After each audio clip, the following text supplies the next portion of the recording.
बिस्मिल्लाहिर्रहमानिर्रहीम। अस्सलाम वालेकुम दोस्तों, कैसे हैं आप सब लोग। उम्मीद है खैरियत से होंगे। जी दोस्तों, आप लोग देख रहे हैं मेरा यूट्यूब चैनल जवाब दो विद नईम अहमद। दोस्तों, बहुत बड़ी खबर है वफा परस्तों के हवाले से। वफा परस्तों को यानी MKM 90 को एक अच्छी खबर सुनने को मिली है, इस पर बात करेंगे। इसके अलावा MKM पाकिस्तान के हवाले से भी एक अच्छी खबर है, NA 242 के हवाले से, इस पर भी बात करेंगे। और जब आप लोग मेरी ये वीडियो देख रहे होंगे, हो सकता है जब तक सुप्रीम कोर्ट से बल्ले के हवाले से फैसला आ जाए, इस वक्त जो है समाज चल रही है, समाज के हवाले से भी बात करेंगे। तो जी, प्रोग्राम शुरू करने से पहले हमेशा की तरह मेरी आप लोगों से एक छोटी सी गुजारिश है, अगर आप लोगों ने मेरे चैनल को सब्सक्राइब नहीं किया तो लाजमी मेरे चैनल को सब्सक्राइब कर लें। और जी, ये बात भी मैंने आप लोगों को बतानी है कि बल्ले का निशान किसने मांगा है। तो जी, प्रोग्राम शुरू कर लेते हैं। पहले वफा परस्तों से। आप लोगों को पता होगा कि चंद रोज कबल दो छापे मारे गए थे, जिसमें आज़ाद उम्मीदवारों को गिरफ्तार किया गया था। उसके बाद से फिर कहा जाता है कि वो उम्मीदवार जो है तीनों उम्मीदवार, जिसमें निसार पंवर, उनके साहबजादे मोहसिन पंवर और जौहर आबिद एडवोकेट, जो ये तीन अफराद जो है वो गिरफ्तार हुए थे, लापता हो गए थे। वो आप मुझसे अच्छी तरह आप लोग समझते हैं जो भी उनके साथ मामला थे। तो उसके हवाले से एक अच्छी खबर आई है, और अच्छी खबर ये है कि एक आज़ाद उम्मीदवार जिनका नाम जौहर आबिद एडवोकेट था, वो अपने घर वापस पहुंच गए हैं। और जौहर आबिद एडवोकेट जो है वो आज अदालत भी पहुंचे और उन्होंने वहां पे अपना बयान भी रिकॉर्ड कराया। जौहर आबिद एडवोकेट क्या कहते हैं जी, वो मैं आप लोगों को बता देता हूँ। जो उन्होंने अदालत में खड़े होकर कहा, जौहर आबिद एडवोकेट कहते हैं, मुझे चंद रोज कबल घर के बाहर से हिरासत में लिया गया था, और जी जिस तरह रात के अंधेरे में उठाया गया, इसी तरह छोड़ दिया गया। और जौहर आबिद फरमाते हैं, किसी भी वजह से मेरे कागजात नामजदगी इलेक्शन से मुतालिक वापस ना लिए जाएं।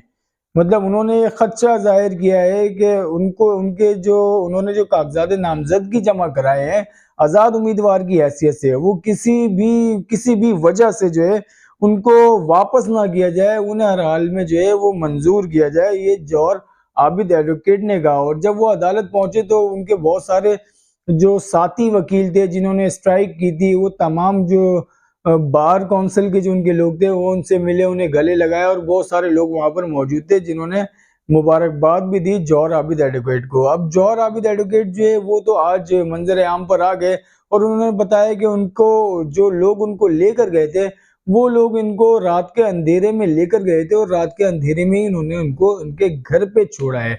अब बाकी के जो दो लोग हैं, निसार पंवर और उनके साहबजादे मोहसिन पंवर, उनके हवाले से अब तक जो है वो कुछ नहीं पता चल रहा कि वो कहाँ हैं, कौन लेकर गया है और उनको कहाँ रखा गया है। जबकि जो निसार पंवर और मोहसिन पंवर के जो अहले खाना है, उनका कहना ये है कि उनको घर से गिरफ्तार किया गया है और कानून नाफिज करने वाले इदारे जो है वो इनको गिरफ्तार करके लेके गए, ये उनका कहना है।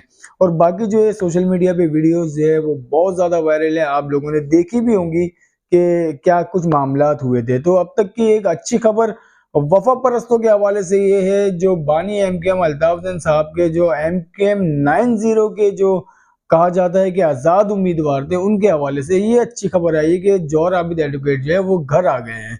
अब देखते हैं कि बाकी के लोग जो है वो कब आते हैं घर। अब जो बात कर लेते हैं MKM पाकिस्तान के हवाले से। MKM पाकिस्तान को भी एक अच्छी खबर मिली है। MKM पाकिस्तान की जो आज जो मामला चल रहे हैं, MKM पाकिस्तान अपनी टिकटों की तकसीम कर रही है, और MKM पाकिस्तान के जो उम्मीदवार हैं वो टिकट्स पार्टी के जो टिकट होते हैं वो लेके जा रहे हैं, इलेक्शन कमीशन में पार्टी टिकट जमा करा रहे हैं। और MKM पाकिस्तान ने जो बड़ी तादाद में नौजवान नुमाइंदे उम्मीदवार खड़े किए हैं इस बार इलेक्शन में। अब वो नौजवान उम्मीदवार कौन है, वो आप लोगों ने पूरी लिस्ट जो है MKM की आप लोगों ने देख ली होगी। इन तमाम लोगों में मुस्तफ़ा कमाल साहब भी हैं, उसमें खालिद मकबूल सिद्दीकी भी हैं, उसमें फारूक सत्तार साहब भी हैं, उसमें और भी बहुत से अबू बकर साहब हैं।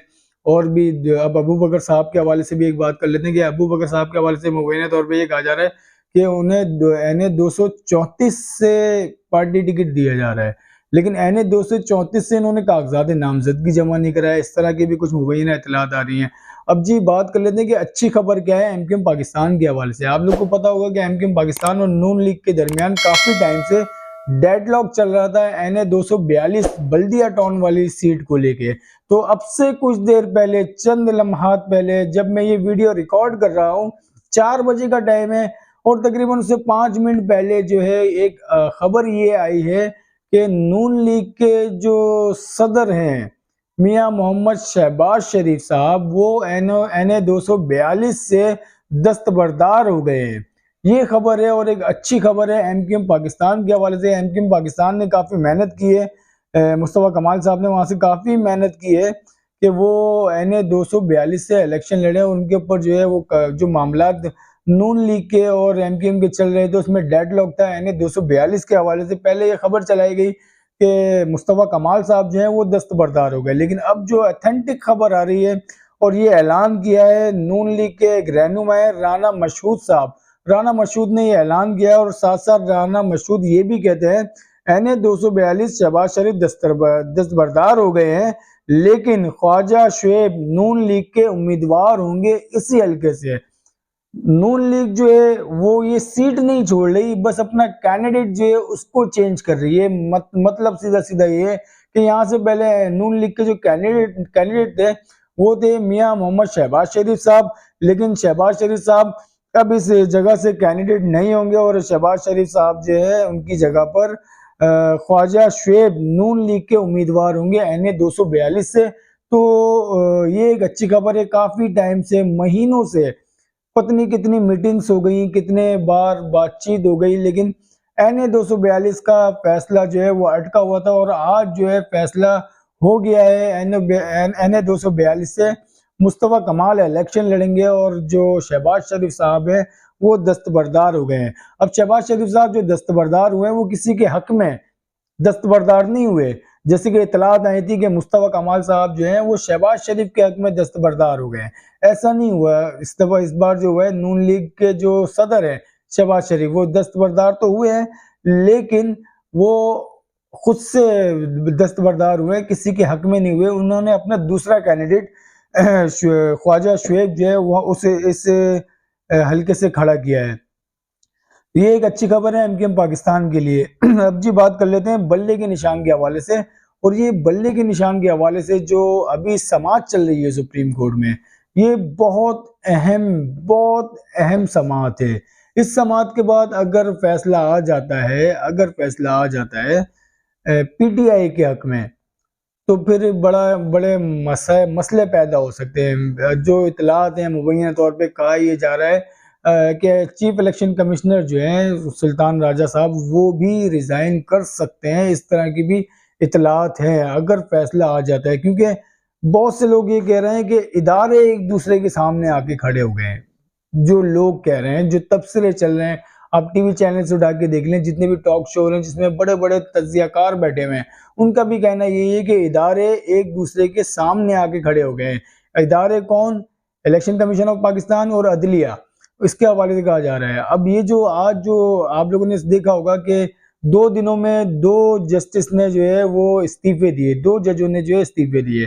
कल जो जज है जिन्होंने कल इस्तीफा दिया वो जो है एजाजुल हसन साहब, उनके बारे में कहा यह जा रहा था कि उनको तो अक्टूबर 2024 में चीफ जस्टिस बनना था और चीफ जस्टिस बनने के लिए उनका नाम सर फहरिस्त था, और ऐसे टाइम पे वो जो है रिजाइन करके चले जाते हैं। अभी रिजाइन करने की वजह जो लोग बता रहे हैं, खासतौर पे आप लोगों ने एक नाम सुना होगा, एक एंकर हैं जावेद चौधरी साहब।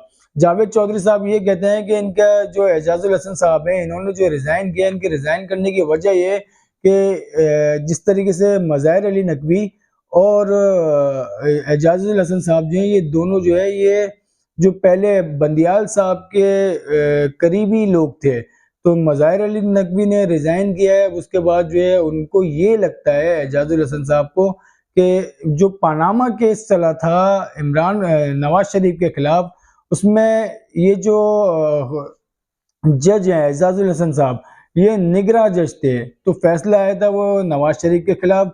तो अगला जो इक़्तिदार आने वाला है वो नवाज शरीफ का आने वाला है, और तो उनको लगता है एजाजुल हसन साहब को कि नवाज शरीफ आके उनसे बदला लेंगे, उनसे हिसाब लेंगे। तो इस डर से एजाजुल हसन साहब ने जो है वो इस्तीफा दिया। और फिर उनकी भी कुछ कहानियां मुबैना तौर पे कहा जा रहा है कि कुछ इतलात हैं उनके भी करप्शन वगैरह के हवाले से, जैसे मज़ाहिर अली नकवी के कुछ मामला थे।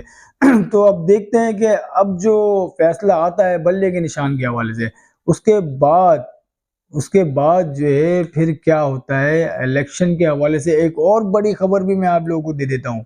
आज एक और करारदाद जो है इलेक्शन कमीशन में, सॉरी, एक और बड़ी करारदाद जो है वो सेनेट में कबूल की गई है, वो भी इलेक्शन को रोकने के हवाले से। आप लोग को मेरी वीडियो कैसी लगी, मेरा फीडबैक लाजमी दिएगा और हो सके तो मेरे यूट्यूब चैनल को लाजमी सब्सक्राइब करें। मुझे इजाजत दें, अल्लाह हाफिज।